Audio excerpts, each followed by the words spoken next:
پریشانیوں کے لیے انسان حل بھی سوچتا ہے. تو عمومی نظر جو جاتی ہے نا، عام نظر، وہی الہی سے ہٹ کر، قرآن و حدیث سے ہٹ کے جو نظر جاتی ہے وہ کہاں جاتی ہے؟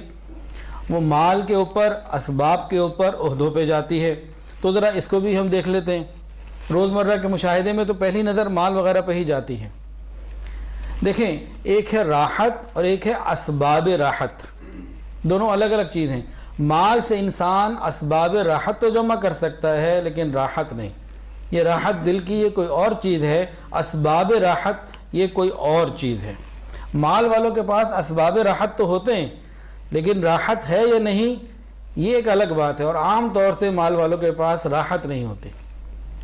اگر مال سے راحت کا ملنا اچھا یقینی ہوتا تو قارون بہت پرسکون زندگی گزارنے والا ہوتا، کامیاب ہوتا. حکومت اور عہدوں سے معاملہ حل ہوتا تو فرعون اور حامان کا مسئلہ حل ہو جاتا. لیکن معلوم یہ ہوا کہ وہاں یہ مسئلے حل نہیں ہوئے. انسان غور کرے، مال سے انسان سب کچھ نہیں خرید سکتا. کیا مطلب؟ مال سے انسان اینک تو خرید سکتا ہے لیکن بینائی نہیں. مال سے انسان کتابیں تو خرید سکتا ہے لیکن علم نہیں. مال سے انسان دوائیاں تو خرید سکتا ہے لیکن صحت نہیں. مال سے انسان اچھے بستر تو خرید سکتا ہے لیکن میٹھی نیند نہیں. مال سے انسان خوش آمدی لوگ تو جمع کر سکتا ہے لیکن محبت کرنے والے نہیں. اور آپ نے دیکھا بھی ہوگا، سنا بھی ہوگا کہ صبح تخت پر ہوتے ہیں، شام کو تختے پر ہوتے ہیں. صبح صدر ہوتے ہیں، شام کو ملک بدر ہوتے ہیں. صبح جو ہے وہ وزیر ہوتے ہیں اور شام کو اسیر ہوتے ہیں. تو مال سے مسئلے حل نہیں ہوتے. ہر کام مال سے نہیں بنتا.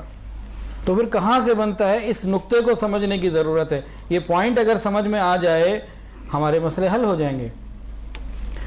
اللہ رب العزت اعمال سے زندگیوں کو سنوارتے ہیں، مال سے نہیں. مال سے کام نہیں بنتا، کام اعمال سے بنتا ہے. یہ پوائنٹ اگر سمجھ میں آ جائے تو زندگی کے معاملات حل ہو جاتے ہیں. اگر ہم دنیا کے دولت مندوں پہ بھی ایک غور کریں، جس کے پاس جتنی دولت زیادہ ہے اتنا ہی وہ پریشان بھی ہے. ہم ان کو بڑے لوگ کہتے ہیں. یہ بڑے لوگ نہیں ہوتے، یہ بڑے بوجھ والے لوگ ہوتے ہیں. ان کے بوجھ بڑے ہوتے ہیں.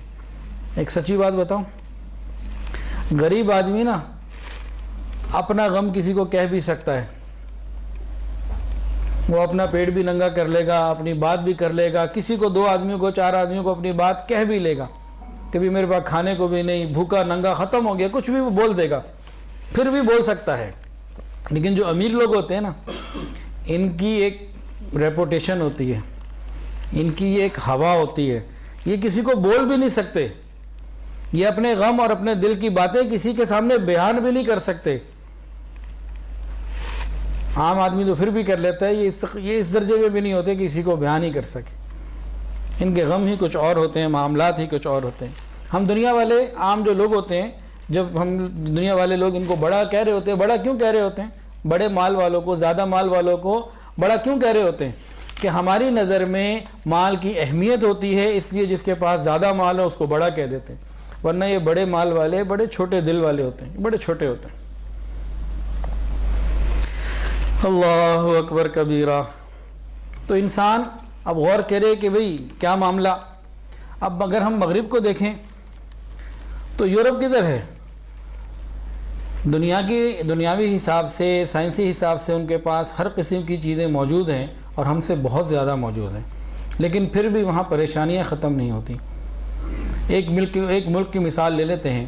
ایک ملک کا نام ہے سویڈن.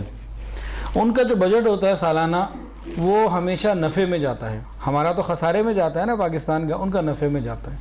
اور وہ خود کلیم کرتے ہیں کہ اگر ہماری قوم کام کرنا چھوڑ دے تو ہم 6 سال یا کتنے سال تک اسی شان سے پوری قوم کو کھلا سکتے ہیں، کوئی کام نہ کرے. اور وہاں کیا ہے، جو بے روزگار ہوتا ہے اس کو ہر مہینے گورنمنٹ الاؤنس دیتی ہے، پیسے ملتے ہیں. جس کے پاس گھر نہیں ہوتا، سوشل سیکیورٹی والے اس کو گھر فراہم کرتے ہیں. اور انسان بیمار ہو جائے تو فری علاج ہوتا ہے پورے ملک میں. تو کیا مطلب؟ روٹی، کپڑا اور مکان، تینوں مسئلے حل ہو گئے کہ نہیں؟ اب کیا رہ گیا؟ اب پیچھے خواہشات رہ گئیں، جذبات رہ گئے. اس کے لیے غور کریں وہاں کیا ہے. وہ ہر قسم کی پابندیوں سے آزاد ہے. کون کس کے ساتھ رہتا ہے، کب رہتا ہے، کیوں رہتا ہے، کسی قسم کی کوئی پابندی وہاں نہیں. بلدیت کا کھانا بھی وہاں ختم ہو چکا. تو اگر ہم دنیاوی نظر سے سوچیں تو سویڈن والوں کو اس وقت پوری دنیا کا سب سے زیادہ خوشحال اور خوش ملک ہونا چاہیے. مطلب دلی طور پر، ذہنی طور پر مطمئن اور خوشحال ہونا چاہیے، خوش ہونا چاہیے تھا ان کو. لیکن حیرت کی بات یہ ہے کہ پوری دنیا میں سب سے زیادہ یا بہت زیادہ ریشو خودکشی کی سویڈن کے اندر ہے. ایک رپورٹ کے مطابق سب سے زیادہ خودکشیاں وہاں ہوتی. طلاق وہ تو اب کوئی مسئلہ ہی نہیں رہا، تقریباً 100% کے قریب 90% سے زیادہ ریشو چلی گئی ہے.